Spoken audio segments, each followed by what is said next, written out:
Выдвижной стол в грузовом отсеке для удобства извлечения необходимого оборудования, 300-литровая емкость для воды и главное преимущество – высокая проходимость и маневренность. Это отличительные характеристики УАЗ «Пикап». 3 автомобиля пополнили автопарк природоохранного ведомства. Значительно облегчит работу сотрудников лесхозов и 6 новеньких спецмашин УАЗ «Хантер». Новую лесопатрульную и пожарную технику передали подведомственные учреждения.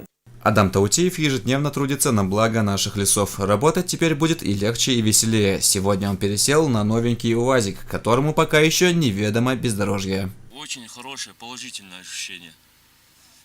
Что я хочу сказать? Поблагодарить начальство, оправдаем ожидаемые желания.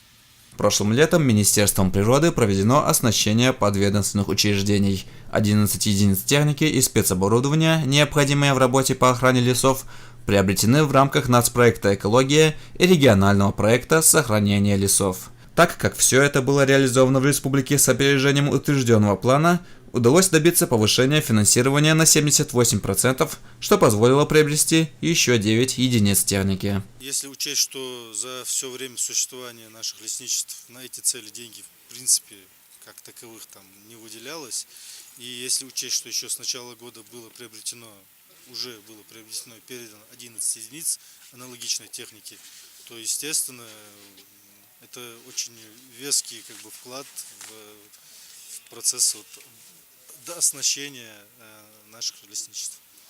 Ключи от новой техники водителям вручили в торжественной обстановке. Это работники Сунжского и Назрановского лесопожарных центров. Начальник центра Сунжский лесопожарный центр.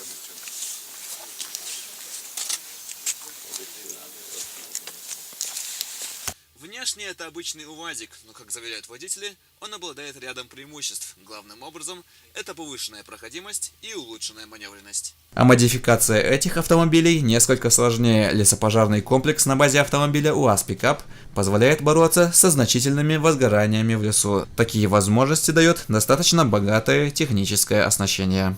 Это бензопила, это помпа высокого давления,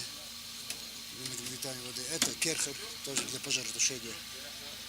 Руслан Алиев не скрывает, раньше, чтобы добраться до очага возгорания, приходилось изрядно потрудиться, что приводило к потере времени, а это, в свою очередь, к ущербу для леса. Новая же техника значительно ускоряет работу лесников. Если спросить, что нынешнее и прошедшее время, это земля и небо, конечно, сейчас легче будет и как-никак комфортнее будет.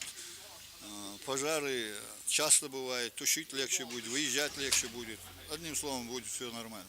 В целом, по словам специалистов, пополнение автопарка позволит преуспеть в снижении количества лесных пожаров на 47%. Хамзат Костоев, Исмаил Сагов, Наиб Сычоев, Вести Ингушетия.